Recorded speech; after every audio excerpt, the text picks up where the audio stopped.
The first step towards forgiveness is to forget. Bolosaki, September 12th, by Hazrat Inayat Khan. Commentary by Pure Immersion Inayat Khan. In order to learn forgiveness, man must learn tolerance first. And there are people whom man cannot forgive. It is not that he must not forgive, but it is difficult, beyond his power to forgive, and in that case, the first thing he can do is to forget.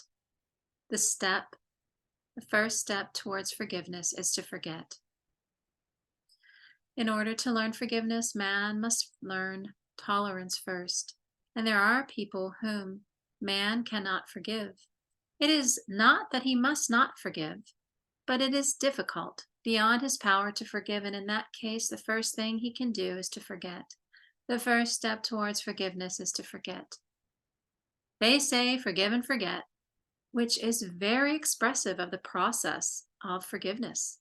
It is impossible to forgive unless you can forget.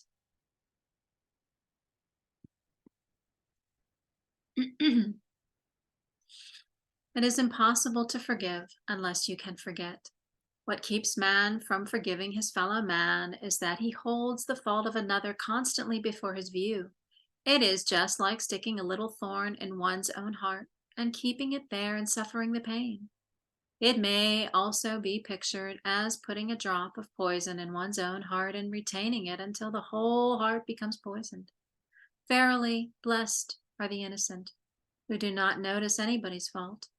And the greater credit is to the mature souls who, recognizing fault, forget it, and so forgive. How true are the words of Christ! Let those throw a stone who have not sinned. The limitations of human life make man subject to faults. Some have more faults, some have less, but there is no soul without faults. As Christ says, call me not good. Forgiveness is a stream of love which washes away all impurities wherever it flows.